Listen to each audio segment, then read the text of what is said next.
Hi, everyone. Thank you for joining us today as we discuss the latest tools for legal marketing and business development.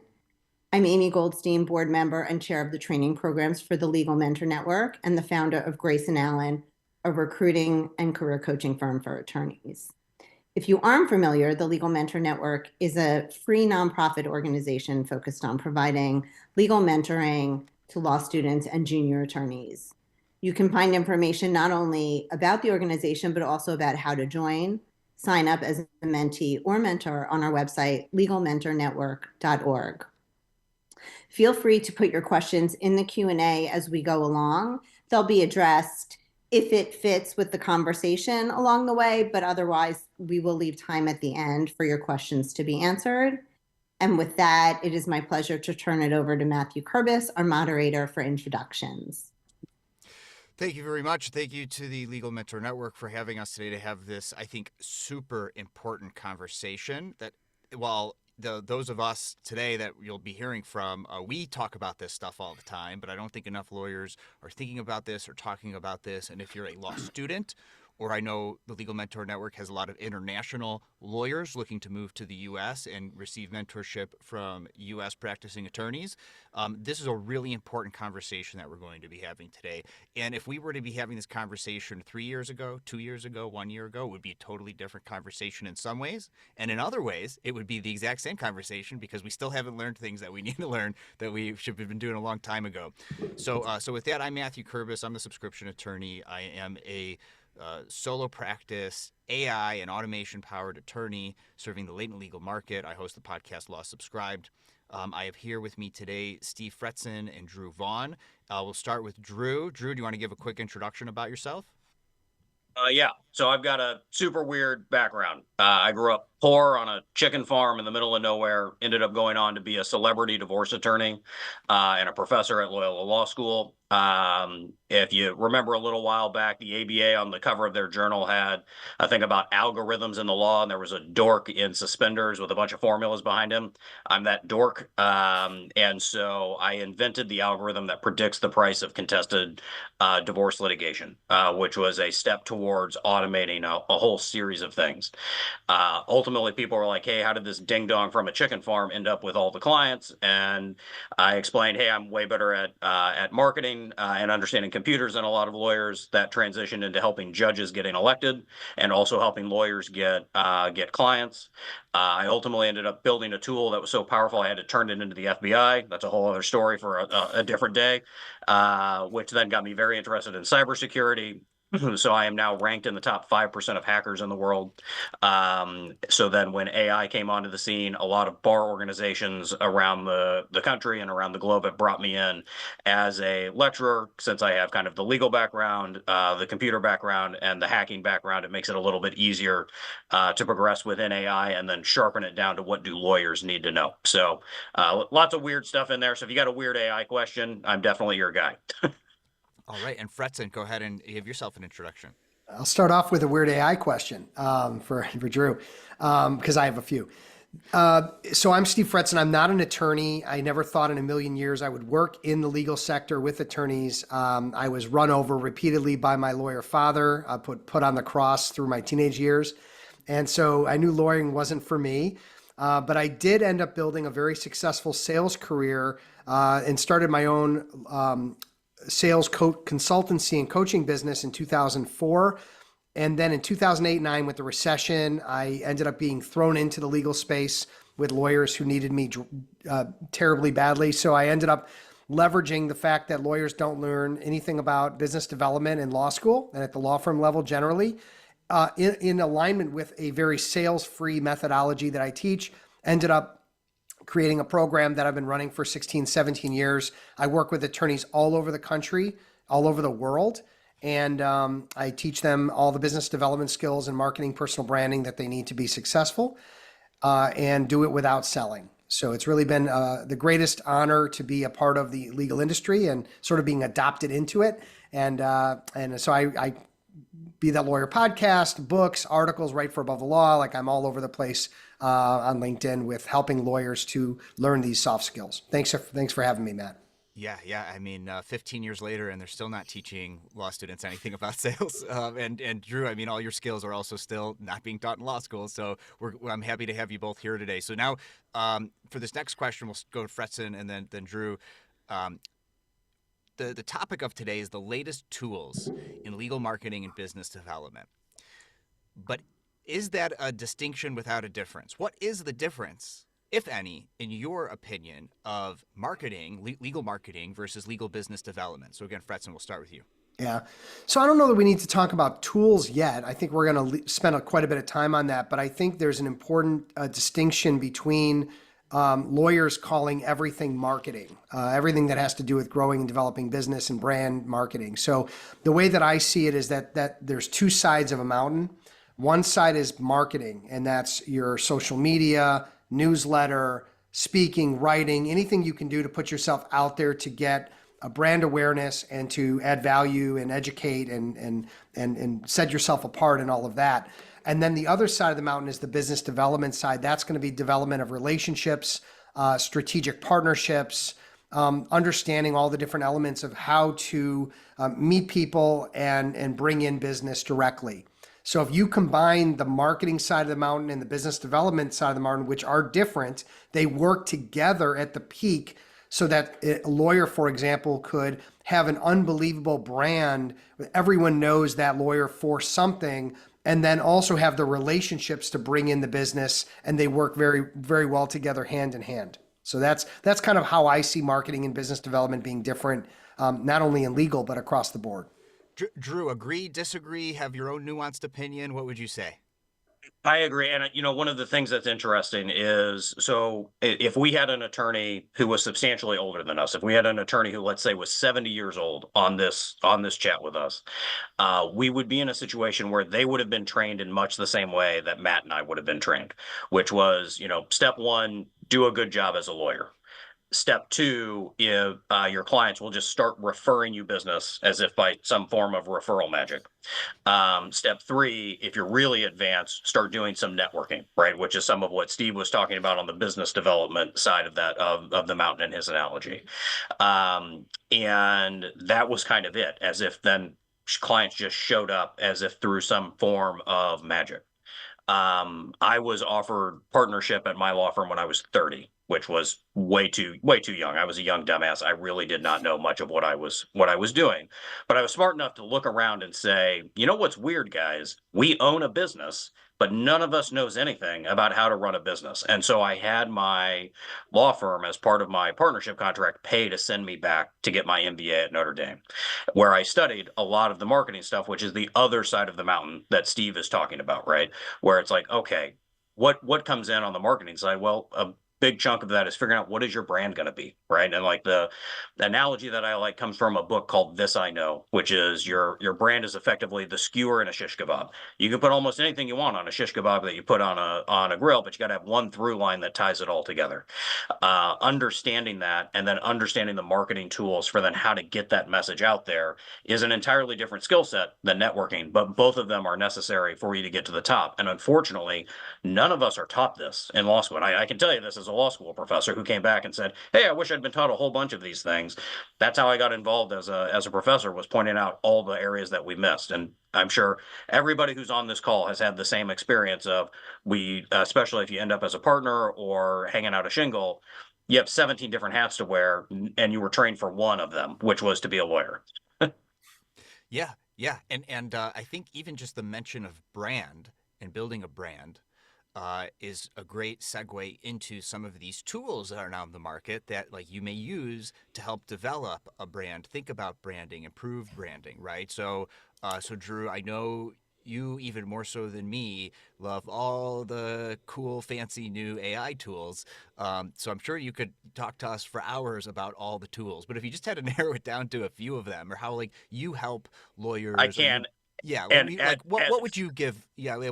Go ahead. Oh, yeah. As like full disclosure, I am a well-noted lunatic for doing presentations for CLEs, where it is very common for me to present an hour-long CLE that has 160 slides. So before we got here, Matt's like, you can do 5 slides. So I made 22. I will only show like 13 of them.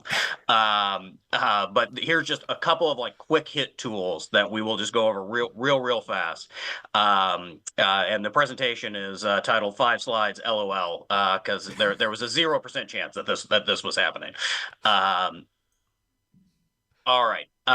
So as we look at what are some of the things that we need to do, you most likely already have a website, but none of us were trained on what to do with a website. So unless you're a tech dork like me, understanding what's going right with my website, what's going wrong with my website is a real difficult thing. This tool, Wevo, you can sign up for free. It will do the analysis for free, and it will tell you, hey, here's what you've got that's going right on your website from a structural standpoint, and here's what's wrong. So right now, from the beginning, you could say, hey, let's take a look at my website and see what is missing in there. Now, let's say that they said, hey, you need better content. You need to rank higher for search engine optimization. This tool is ridiculous. Copy.ai's tool to create an SEO content brief. What it will do is, let's say you list 50 terms that you want to be on page 1 of Google for. It will go out and scrape the internet for what are the top 3 results for those terms. And then it will rewrite and write you your own personalized article based on those, so that you can try to compete on those exact same terms based on what Google is already ranking it off of. Now, a lot of times when you're trying to rank in SEO, it'll say, hey, you need to have videos to support that. So having a video within your content, how do you do that? Lumen 5, free tool that will create a free version of a video off of your blog. You literally just put in the link to the blog article you wrote. It will create a free version of that. Now, that sounds like something where, hey, it's a free version. It's just taking the words of your own blog. How effective can this be? This is an example for a DUI lawyer in Illinois, ranked #1 on the video. They're ranked #1 on YouTube. They're ranked #1 on images based on the image on this. And they're the top ranked lawyer on page 1 of Google with this. So this stuff, when structured properly, can change your search results dramatically. So Lumen 5, can't recommend it enough, especially because it's free, which is great for everybody just getting started. Let's say you needed to then market that brand. One of the things you may want to do is say, hey, I need to get my message in front of specific types of businesses. Every business, for the most part, is listed somewhere on Google Maps. A tool like this, which is called Phantom Buster has pre-built scrapers in it where you could say, hey, I want to find every dentist in my town because I do employment law for dentists. You can run that in this, and for about 50, it's a $50 a month thing, but you wouldn't need it for more than a month. $50, you would get all of this kind of data: name of the business, their website, their address, their phone number, any emails listed, all of their social media profiles. Well, immediately that gives you a chance to do some of what Steve was talking about, right? So let's say that you're trying to build up a network. Well, if you know that a dentist you're trying to get to know is located on Facebook and Instagram and LinkedIn, it suddenly becomes much easier to interact with their content, which is a small strategy from like an old book called Never Eat Lunch Alone, about networking and how you can get to know people. This gives you that ability to not just send cold marketing, but also to start mapping out what type of network do you want to build and how might I be able to get in touch with these people. If you want to get a little bit more advanced, let's say that you are somebody who wants to market to everybody who's the respondent in divorce filings. Axiom.ai is a tool that will let you use no code to build a bot for yourself, or an army of bots. You could literally use this to scrape every single court filing in your county to get all of the information of who's the petitioner, who's the respondent, what's their address, whatever information is included in your county's website. Let's say that as you're building that, you have a multilingual set of clients. You can use a tool like HeyGen to take your message and turn it into 50 different languages instantaneously. And so you can really turn that marketing around really, really quick. This is one of my favorite new tools, RB2B. It de-anonymizes people who visit your website. So right now, only about 3% of people who visit your website actually take an action, like click the submit, like, hey, I want to have a consultation with Matt. That doesn't happen all the time. At 97% of the time, it doesn't happen at all. Well, what can you do? Well, if you are able to use artificial intelligence, like what they do with RB2B, which is a combination of data brokers and artificial intelligence syncing up into your website, it can then identify who has visited your website back to their personal LinkedIn profile. Imagine how valuable that is for you to know, hey, Steve has been visiting my website and looking at the content that I have about AI generation or things like that. Suddenly, this is something that you can turn into direct outreach or interacting with people through some of the networking stuff, like what Steve was talking about. Another great tool if you're just a billable hour attorney, 11 Labs. You can put this right on your phone. I know when I was an attorney, periodically I'd get served with an emergency at like 4:45 on a Thursday that I'd have to handle on Friday morning. What you can do with this is you can see there's that import a file. You can actually import the file of a pleading that you just got, and this thing will read it to you while you drive home or you take the train home or things like that. Now your commute is billable. Now you don't have to miss out on your kid's Taekwondo match. You can do all kinds of things immediately right while you're in there and increase your levels of work. This is two last ones here real quick. I know I'm double my amount that I'm allowed by Matt, but this what's my name.app is stellar research tool for any attorney. This was built by a college kid actually for what is called OSINT, open source intelligence gathering.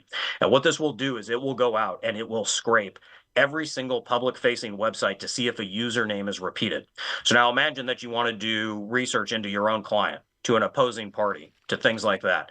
Man, is this a great tool. If you know any of their social media handles, any of the names they've used anywhere, you can find them everywhere, including not safe for work sites, which is a great resource for a lot of people in a lot of different practice areas. One last thing, for AI in general. Custom GPTs are fantastic within ChatGPT's ecosystem. What AI in general is based on the entirety of the internet, right? They scraped every website they could get, read every ebook they could get, the entirety of Wikipedia, etc. Now, here's what I want you to do. I want you to think of the dumbest attorney that you know. And then I want you to ask yourself, does that dumb of an attorney have a website? The answer is yes, they do. And that website got scraped and put into ChatGPT's information. You may not want ChatGPT to use old, dummy McDumbface's website as part of their answer. One of the things that you can do with that is create a limited resource library through this. So if you're on ChatGPT, on the left-hand side will be that top box, Explore GPTs. Click on that. That'll pull up what's in this second box up here at the top. And you can see there's a black oval that says plus create. If you click on that, it'll pull up what's inside the big box here. Within that, you can then say, hey, use all the training of AI to create using your large language model where you scraped everything, but only use it for the ability to talk to me. And now limit your library down to only what I tell you you can use. So for example, in Illinois, you could say, let's say you wanted to use this for divorce in Illinois, you could say only use the divorce statutes, the parentage statutes, the domestic violence statutes, the code of civil procedure, and our approved state forms to answer questions. Well, when you narrow it down like that, you can build really cool tools like what's in this next slide here, where this is a question that is typed into Google a lot. Divorce, who gets kids? Even in a situation like that, this can respond in a way where it gives direct statutory citations, gives people the guidance of like, hey, what are the things that you might need to know from publicly available information without venturing into the giving any legal advice stuff. And then it can actually, this one was a test that I built for the AI Commission in Illinois to say like, hey, what if we refer this to then the Illinois State Bar Association's lawyer referral service. So if they need to talk to an attorney, there's a very low cost way to get in front of an attorney for $25 with a little bit of basic information. So there's a ton of tools like that. I could have gone on for that for hours, but I talked fast, so I think I kept it to like what a normal human would do in 5 slides. I appreciate that, Drew. Thank you for constraining yourself. I think it also forced you to give us some really interesting tools, and of which I only knew 3 of the ones that you gave. So that now I have some homework to do to follow up. And we're going to hear from Fretzen next on tools you're using, Fretzen. But I use some similar tools that do similar things, but they're actually different. I want to have that conversation too. But first, Bretzen, what are some interesting tools that you're using that lawyers are using on the biz dev marketing side? And Drew, thanks so much. I mean, there's at least two that you provided that I'm either like I have to like check out, and it's just that technology is moving so fast, and I want to think I'm on the front side of it, but I'm not. Maybe I'm a little slower than but I love new tech and I love hearing about it. So I really appreciate that. So some of the things that I talk about with my clients on a regular basis are productivity tools and just getting organized in how they're investing their time and how to cut back. And some of them are so simple and maybe widely known, but they're not being used. And therefore there's time that's being wasted, and time is money, and we can play that whole game. So, the simplest ones that I'll give you, and I'll give you three. Number one is, get a Calendly or an Acuity set up for yourself. If you don't have that right now and you're going back and forth setting up appointments and setting up meetings and waiting for people to send you dates, and you're going to send them dates and then they don't get back to you, and then you got to give them new dates, and this whole thing just drags out. And the more networking you're doing, the more of that type of appointment setting you're going to be doing, and it could just eat up your time. So I have links that are specific for clients, specific for people I'm networking with, specific for people that are on my podcast. Each of them has different segments of my calendar broken out so that I'm not overwhelmed and overloaded in a particular day. And I just feel like the lawyers that haven't gotten up to speed on that, it's not as advanced as some of the stuff Drew's talking about. We're going back a little bit, but it's still not used enough. And I'm saddened by that, because I know that it could save lawyers, potentially an hour to 2 hours a day, which ultimately could be, 20 hours a month that you're getting back. So I would highly recommend that as a tool. Another one is something as simple as Boomerang, which is connected to your Outlook. It's connected to your Gmail and allows you to essentially send out an email with a notification that if it isn't read or if it isn't responded to, that you get notified. So for example, I know that when I'm reaching out to a prospective client that wants to meet with me, and I send them an email, and if they don't respond within a few days, I know I need to send a second email. I would just forget. So this way I'm getting that email to the top of my inbox is unopened, and I can say, oh, this is someone who didn't respond to me, and I can send them that next email.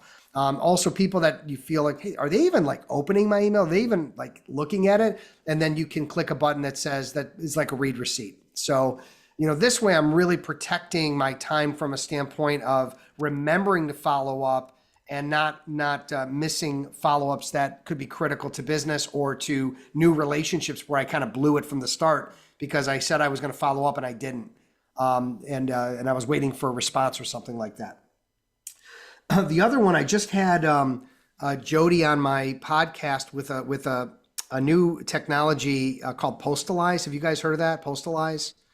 So, all this new AI stuff's coming out. And so the episode, I think it was yesterday that it came out, but essentially it's one of the biggest challenges lawyers have is, what do I have to come up with to communicate with a client to say, hey, let's say the client is into Premier League soccer. Okay. And I know that. So as soon as something new, like there's a new Premier League soccer change for the next season of how the rules are going to change or something like that, that will automate.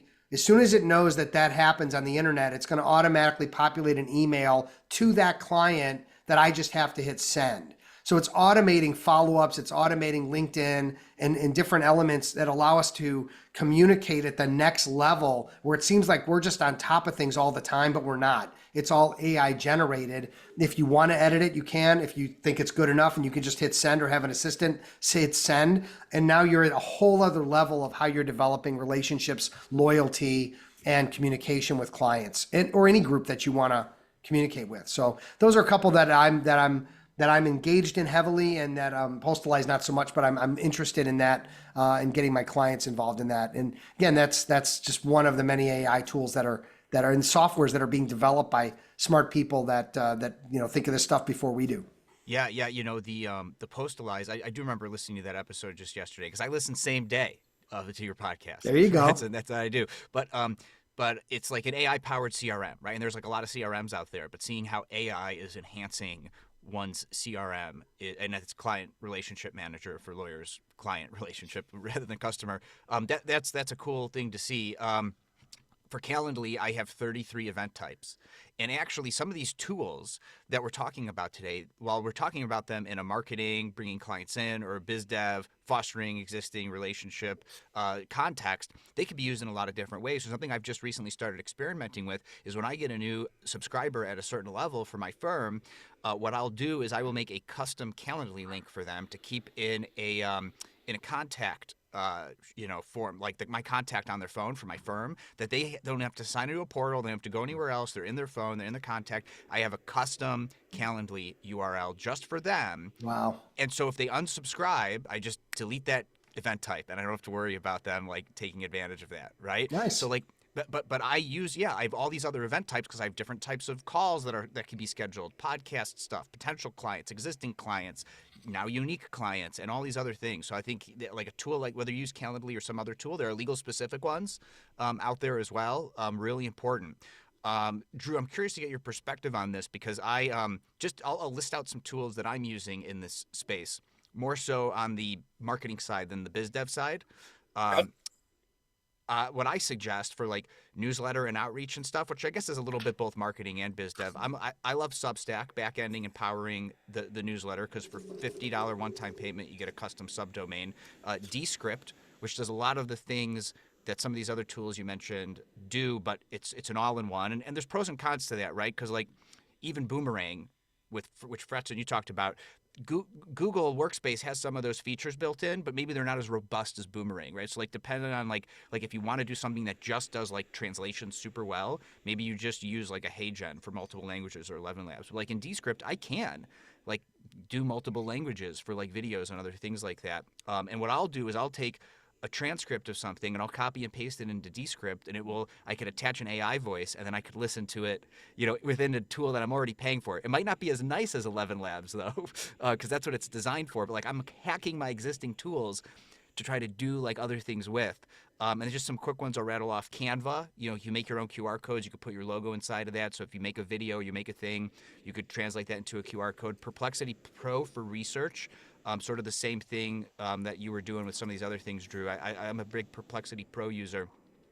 And then just some of these, if a lawyer came to me and they said, I only have $12 a month to spend, what's the most effective money I could get for $12 a month? I would actually point them to Google Workspace for Business Standard Account. And the reason why is you not only get your email with your custom domain, but you get all these powerful AI tools now that I really slept on what used to be Bard and is now Gemini.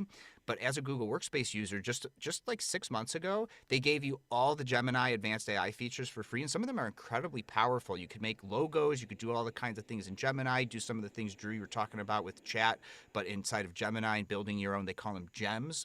And then Notebook LM. So like in the same way that Explore GPT, what you were talking about, like Notebook LM just a few weeks ago released a feature where you could search a thing on Notebook LM, it will find links, and then you click which ones you want in your notebook. So it's like a build your own RAGbot. And you get that as part of already paying the $12 a month. And just for that deal, I'm thinking that's incredible. So Drew, first, I'm curious to know like your perspective on all this, and then Fretson will come back to you. Oh, yeah. So Notebook LM was one of the slides I had to cut out. So there, I took it. There you go. Right. So like 11 Labs, let's say you get a pleading and you need to know every single thing that's said in that pleading. That's one of the reasons that I like that tool is it's like, hey, this is just a direct reader of whatever the document is that you put in. And like you said, there are there are more texts that can do that than we could possibly list here. These are just simple, easy to use ones. Notebook LM, where I've used that the most, is their podcast feature. So let's say that I want to upload a case. Let's say that I want to upload Brown v. Board of Education. But I know I'm going to be going for a run. And so I don't want to be reading it. I want someone to kind of talk it through to me, but I don't need to know every single thing that's said. I'm looking for the gist of it. Notebook LM's ability to turn that into a podcast is freaking fantastic, especially for somebody like me. I prepare to be shocked. I'm real bad at sitting still for long periods of time. But if you give me a podcast that I can listen to while I'm doing something else, I'll digest that material real fast. So I love things like that. And in terms of like Gemini with the Google Workspace, I absolutely think that everybody should start paying much, much closer attention to that. And I think that for two core reasons. One, Gemini has released a number of new advances where it is I think most people would say on par with ChatGPT. I think there are many ways that it is superior to ChatGPT. And just to like give you an example, I just built out an optical recognition system within Gemini's coding that can basically take PDFs and only pull the selected parts out that I want and then auto fill it into a Google spreadsheet. That's the kind of stuff you can do on Gemini now that was like not even conceivable on Gemini a year ago. The other big thing is Google has invested, not surprisingly, heavily in the AI space. And what they have just released is kind of the underlying framework for what I expect a lot of AI will be built on moving forward, which is essentially a Google model connected to Gemini that will allow it to be essentially your central warehouse for APIs. So like how all your different apps can connect. Where that's going to become really, really important in the future is in what is called agentic AI. So creating artificial intelligence agents. So right now, the way agents are created are the way I was taught computer coding back when I was a kid. So as a kid on the farm, my dad recognized, I don't know what these computer things are, but it seems like they're going to be important. So he signed me up for coding within 4-H, which is like Boy Scouts for farm kids. And this was before computers were in the home. So what you did for this coding program was you wrote out your code on a piece of poster board, and then they would bring in computer scientists from the University of Illinois who would read your code, your flow chart on the poster board and say, oh, I think this code would work, or no, I think it would break at this point. Very primitive stuff. That's how agents are built right now, is in that exact same flowchart style of go to this app, then go to this app, do this, here's your login information, then go do this. So it's old school flowchart style for building agents. The underlying platform Google has just released with Gemini is going to change all of that, where what you'll be able to do is say, here's all of these tools, right? So you could take all the tools that Steve and Matt and I have talked about and say, hey, here's my logins to everything. Here's the thing I want to do. And then this underlying framework will say, I'm going to pick the best tools to do this and reason my way through it and solve the problem. That's going to be a much more user-friendly, consumer-friendly way to do agents in AI within the next 6 months. And so I think Matt's completely right. Like in terms of Google Workspace and Gemini, if I were only going to learn one AI tool right now, Gemini would be the one I'd be learning. Fredson, any input on that particular topic? I have a follow-up question for you too. Yeah, no, I mean, it's changing all the time. And so I don't want lawyers I want them to use what's useful. And if you need to start at the basic level of AI or the basic level of technology to get comfortable with legal tech or with AI, even something like, a basic ChatGPT or the ChatGPT, 4 plus, whatever it's called, it's so helpful because what you're doing is you're starting to get comfortable with how to do prompts. You're starting to get comfortable with asking it questions, getting feedback, and reiterating what you want. And a big part of what I try to get lawyers to do is to create content. And content on your own seems daunting. And what we want to do is we want to think about how we're leveraging AI and this kind of tech to ask a question. And I did this with a client yesterday, essentially saying, what are 5 good poll questions about the state of affairs with M&A today? And what should I be asking, people to get feedback on M&A? And then it cranks out like 5 poll questions you can then take and pull and use in LinkedIn, for a post or something like that. And so I think it's important to just get comfortable with a few legal tech or AI tools. And then I think you can start opening yourself up to the world as you continue to learn that there's more that's going to add value to your life. Because we're really looking at, there's scary stuff in AI and we want to avoid that. And then there's like what's going to make us effective and what's going to get us to do things like build a website or drive lead gen or whatever it is through AI, where it doesn't take a lot of time. That's really at the end of the day where I'm focusing a lot of my energy is what can we use it for that's useful and that saves us time. Yeah. And I really think we should be thinking about ourselves as augmented lawyers or AI enhanced, right? Like rather than it replacing us, we're using it to enhance or augment like our judgment, our abilities, our skills, our knowledge, right? something that one of the things that I teach lawyers and just people in general about how to leverage some of these AI tools is I teach them about how you want to work with this tool like you're working with another person, right? They're just the smartest person on the planet. They're not well socially adjusted. It's their first day on the job, and this is their first job, and it's like that every time you start a new conversation with them. Except that, if you're doing some of what Drew's talking about, maybe you can get them to the next level when you start those new conversations. But having said that, there's also I don't know if I'd classify this necessarily as a latest tool, but it still like doesn't have a lot of adoption. If you don't want to learn how to do that stuff, even though that skill is really important, maybe you just want to work with an actual human who could just do that stuff for you. So Fretzen, I know you're leveraging virtual assistants, and Drew, I'm not sure if you are, but you could comment on this next. But I understand that like some of the VAs are like leveraging these tools, and you're working with them to work with the tools, right? So you want to talk about that technique and the value in outsourcing. Somebody who has maybe more skills than you do in a particular thing, like leveraging some of these AI tools. Yeah. And so I'm turning, I think 55 on Monday, and that's old. Okay. And there's people that are in their 20s and early 30s that are so tech savvy compared. And I think I'm doing all right, but not compared to Drew and other younger folks that really get it. So the idea that I'm going to fumble through a lot of this legal tech or a lot of the AI stuff, or the fact that I'm maybe just not recognizing how inefficient, I am or lawyers are. And so the concept of having someone in your office that you have to train and you have to do all these things for to get them up and running and pay a lot of money for, like that's come and gone. So, if you don't need someone actually with their hands on stuff, you've got, the Philippines and in South America and all kinds of options for $15 to $25 an hour professionals that are experts at video production, social media management, AI, whatever it might be. I've got somebody finishing up this book right now that's behind me. It's going to be published in the next week. Kerbis, you're in it. And this was all done through a virtual assistant who has a background in publishing, who's setting it up on Amazon with another company. My engagement is minimal with it. I just had to, essentially, make sure that the book is all done right. And so I think whether it's admin, marketing, paralegal, like to think that you're going to do it all as an attorney today is a ridiculous notion.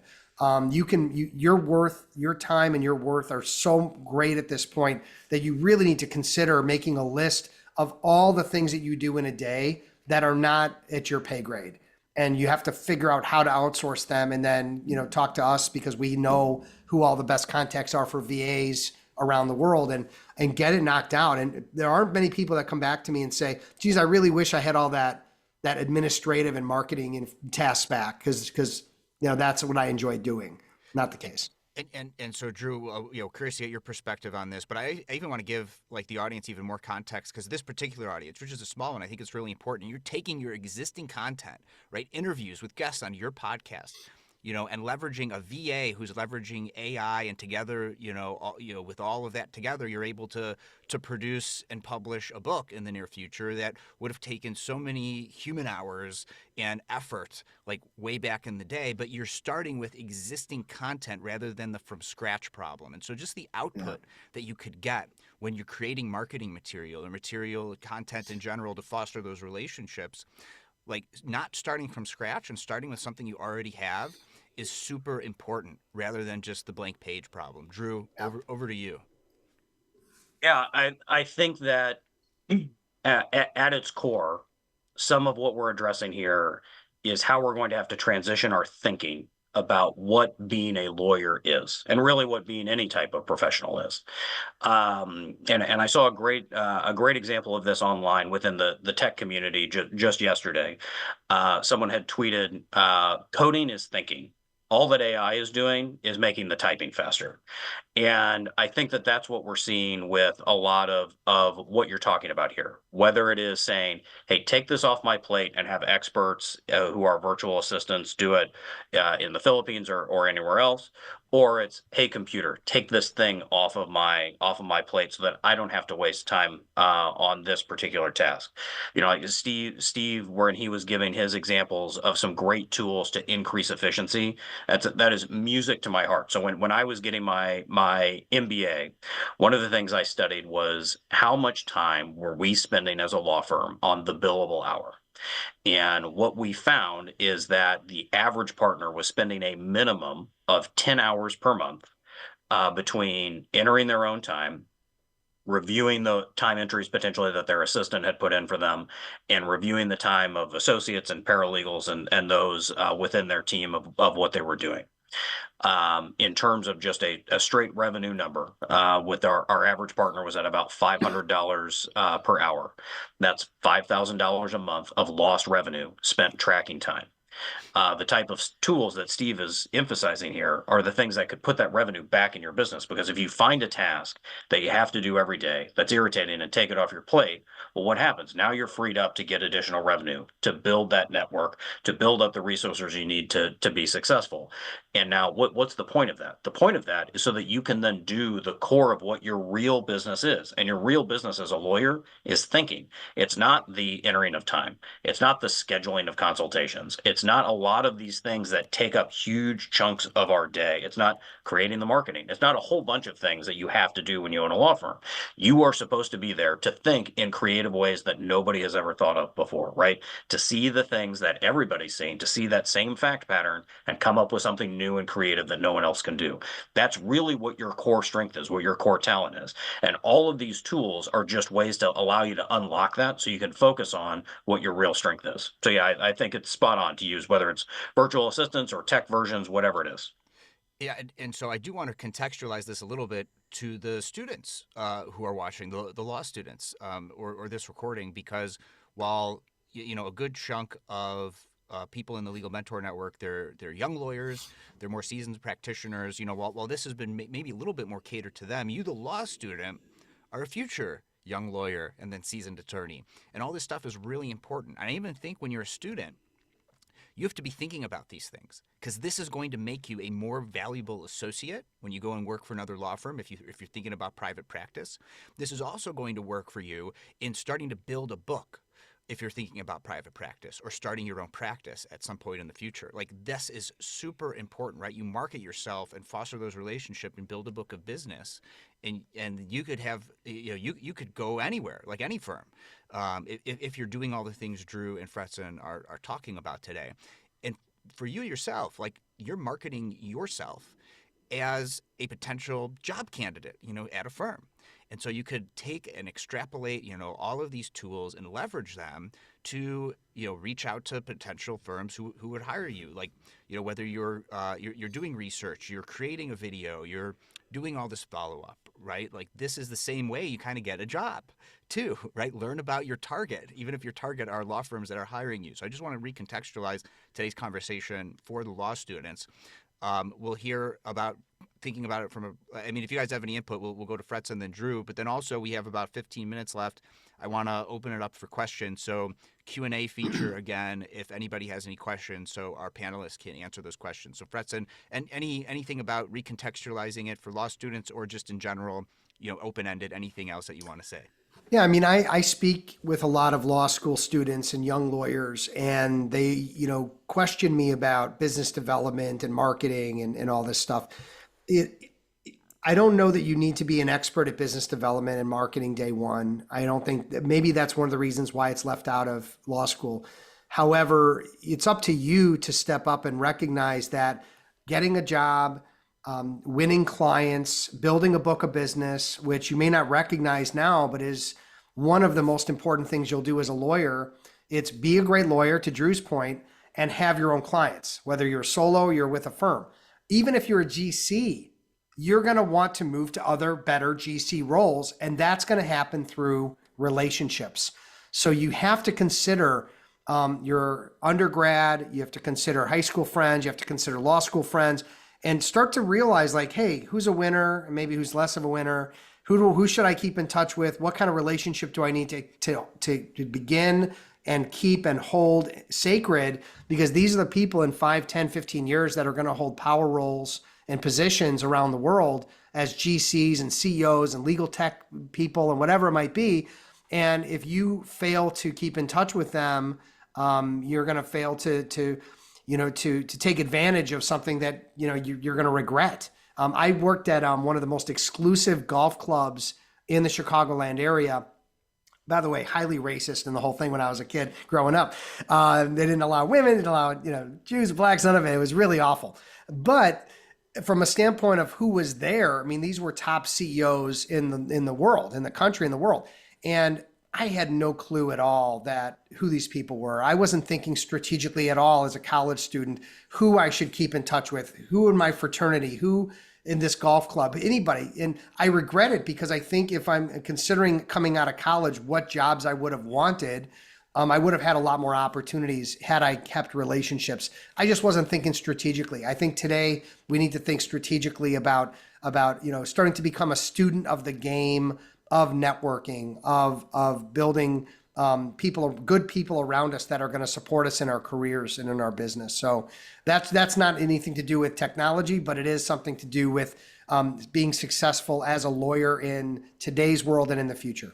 Well, I will say the technology you had available to you back then was what, rotary phones, Fretson? Is that what Yeah, it we was? had rotary phones, we had phone books we would use to beat people up with. I mean, these were the tools we had. So I think the tech takeaway from that is the technology today that which is a drop in the bucket. What we talked about Yeah. It makes it so much easier to do the things that you wish you would have done. So when you much were younger. easier. So there's no excuse now why you can't be leveraging some of the tools Yeah. we talked about today, or do your research on similar tools. Drew, over to you for recontextualizing it for law students, and also just anything else that you want to wrap out the conversation with. Yeah, so I think one of the things, so I do a lot of lecturing at law schools and bar organizations, and one of the things that I tend to emphasize for law students or young lawyers is you need to understand that while every lawyer will swear up and down that law is not a business, it is a business. And so you need to understand the business of law if you want to be effective when you come in to look for these jobs, because you're going to want to convince those hiring partners that you're somebody who's going to make their lives easier and make them money. In order to do that, you need to understand the systems that are underlying the general practice. And they tend to fall into two core buckets. Bucket number one is the billable hour. Okay. Billable hour is the idea that you are selling time. Why are we selling time? The answer is because lawyers understand absolutely nothing about business. We have chosen the only truly non-renewable resource on the planet and decided that's what we're going to sell. In those models, what do they need? They need people who are going to be able to come in, are going to be willing to work the hours, but you also need to understand the structure of how that revenue is generated, right? So money comes in. There's some level of expenses. Because it's a billable hour, there then is a delay in collecting it, and then there's a percentage of that bill that gets written off or never gets collected on. That means that the profit margins are much smaller than you would think on a billable hour system. You need to understand that when you're coming in and saying, hey, here's what I'm going to do to increase our receivables, how we're able to get paid by people. Here's how I'm going to follow up with clients to make sure we are getting paid and getting paid on time. Because those are the types of things that's music to a partner's ears. If you're on the other side of the most common billing model, which is some version of a contingency fee, so like personal injury or something where there's a percentage that's being paid, on that side, you really want to emphasize efficiency, right? You want to talk about, here's how I can make this practice as efficient as possible. Why? Because they're going to get a third of that collection no matter what. And if they're going to get a third, they want to have spent as little as possible to get that third. And so if you can say, hey, look, I'm coming into this with ideas about tech that we can use, ways that we can be more efficient, those are the types of things that you can use to sell yourself to that partner. And so while, again, every lawyer will tell you law is a profession, it's not a business. The reality is, if you don't run it like a business, you will not eat, which makes it very hard to then be a professional. And so that's something that you're going to have to keep an eye on. Yeah, and I will say that the billable hour does make it hard to foster relationships with clients who are wondering if this outreach will be billable. But that's a constraint you have to work within if you're in that type of business model. But the first two law firms I worked for were fixed fee, and one was a recurring fixed fee, which, and now I started my own practice, my fourth firm that I've worked at, that is all subscription based. And so certainly, it's depending on like Drew's point is important. Think about the way that the firm you're working for, or that you want to work for, like generates revenue, because that's going to impact a lot of the decisions that you make around the tools that we discussed today. My final takeaway, I will echo something that Drew brought up earlier. but in the context of more of what Fretzen does for his attorney clients, and that is agentic AI. And right now, like what I'm looking into is I'm looking for an AI agent that does a lot of the biz dev stuff, right? And so like I wanted to go and do okay, so lawyers, like we can't do cold outreach. So that's why we go to a lot of networking events, or an associate does. Well, then they get a spreadsheet of all the people who are at that event, with their emails, with their company information. Well, I think in the very near future, Drew, to your point, I hope it's within 6 months. I hope it's a heck of a lot sooner. I could just give this to an AI agent that goes and does the research, and based on the criteria I've given it, lets me, if it hits a certain amount of that criteria, automatically tries to schedule a follow-up one-on-one using my Calendly link, and like schedules that one-on-one, because you still want a human to do some of this biz dev. But if you're out there marketing, or if you're branding yourself with the power of the AI tools Drew talked about, and then you're going to these networking events, you're doing this stuff. Like right now, I have to do all that manually. I mean, I use Perplexity Pro, which is nice. Like it does a lot of the research for me.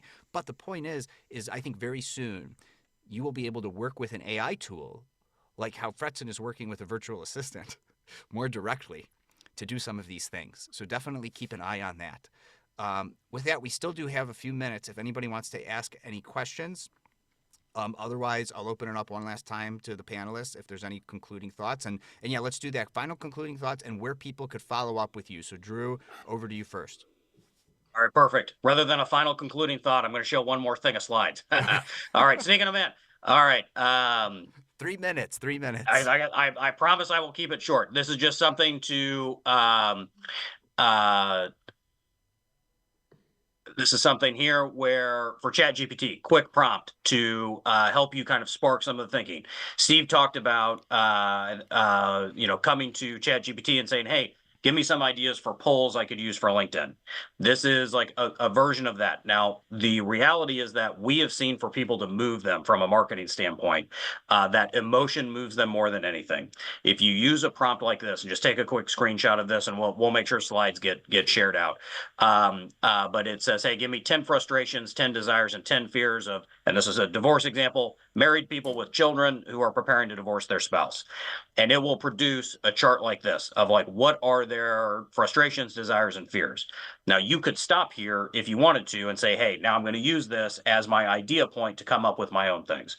Or you could say, hey, let's step it up a notch with AI and ask AI to do it for me. And so then you can give it a prompt like this, which go ahead, you can screenshot this, but we'll also make sure to share this. Anything in yellow, change for yourself. It's like, hey, I post on LinkedIn and Facebook. Here's the name of my business. Here's where I'm located. I need you to make 30 posts off of those 30 fears, desires, frustrations, and I want you to use this specific prompt to create an image to go along with it. It'll then ask you a series of questions like a professional marketer would. These are questions that from my marketing agency, we ask questions just like this of our clients all the time. You then answer these questions in order, and it gives you a question like, hey, who's your audience? What kind of tone do you want to use? What are your services? Those types of things. And then it'll produce a chart like this where it's like, hey, here's a proposed text for a post, which can be a great jumping off point. And it also then will give you the prompt to stick into ChatGPT to have it generate an image, and which can then end up looking like this. And then bang, you've got your social media done. This is on the $20 a month version of ChatGPT, and it can replace an entire marketing agency. So there's a lot that can be done with that. And so we can go from there. But there, snuck in a few extra slides at the end. Glad we have the Nice. time. All right. And Drew, if people wanted to follow up with you. Yeah. So my name is Drew Vaughn. I own a company called Deviant Marketing. Honestly, the best way to catch me is my cell phone, which is 312-802-2588. Or you can just look up Deviant Marketing and get my connections there. All right, Drew, and stop sharing screen, and Fretzen, over there to we you go. for concluding thoughts and how people could follow up and reach out. Yeah, I mean, I think as I go back to the beginning, there's the business development side of the mountain and the marketing side of the mountain. And I think as an up and coming attorney, or even a well-established attorney, you have to consider your time and how limited it is and how you're going to invest it. So whether it's business development and how you spend your time, conferences, networking, client interaction, whatever it might be, to consider, you need to have a plan of how you're going to approach that and how you're going to limit your time and find the low-hanging fruit. And then what resources can you pull via AI on the marketing side, repurposing, Give a quick example: podcast, 30-minute interview, audio, right? Have that, can break that down into text, right, through transcripts using AI. We've got now video, 30-minute video. We can break that up into clips. That can be done through AI, VAs. All the repurposing that can be done now. Used to have to do a video with like a 2 or 3 camera shoot and makeup. Today, it's like all on your phone. It's all on Zoom. It's super easy. It's all acceptable. And so I'd say become a bit of a student of the game of AI, business development, marketing, and lean into it, because it's gonna either get in early and make a way for yourself, or you're way too late, and then everybody's already done it already, and you're kind of behind in everything. So so I think those are the kinds of things that I'm trying to instill in my clients, even the older ones that are in their 50s and 60s, is we have to get in the game, and we have to play ball with social media. We have to play ball with AI and get engaged. Otherwise, we're just going to get run over by everybody else. So if you want to get in touch with me to learn more about Fretzin Inc., Be That Lawyer, you can go to my website, fretzin.com. I'm all over LinkedIn, posting once, twice a day. I write for Above the Law if you want to check me out there, and the Be That Lawyer podcast. Yeah, I'm also available on LinkedIn. We all are. Please follow us on LinkedIn. I know that's the way. Sometimes it's like the easiest way to actually get in touch with me. So LinkedIn DMs are a great place. Law Subscribed is my podcast. So if you want to hear me talk to interesting folks, Fretzin's been on twice. Drew, we still got to get you on there. I'll follow up with you after this and get you on. Promise I will come on. Good. But otherwise, Amy, thanks again so much. Thank you to the Legal Mentor Network. I'll kick it back over to you. Thank you, Matthew, Steve, Drew. This was fantastic. I was scribbling notes like a maniac. Me too. I have so much to go back to. I love the idea of being the student of the game, and how this can level the playing field. Really, anybody who wants to play now has the opportunity. It really just changes the dynamic in the best way. And you shared so much wonderful information. Can't thank you all enough for your time. Thank you, everybody, for joining us. We are recording. We will have this posted up on our YouTube channel. If you don't already follow the Legal Mentor Network on YouTube, there is a great library there. This will be added, as I said, in the next few days.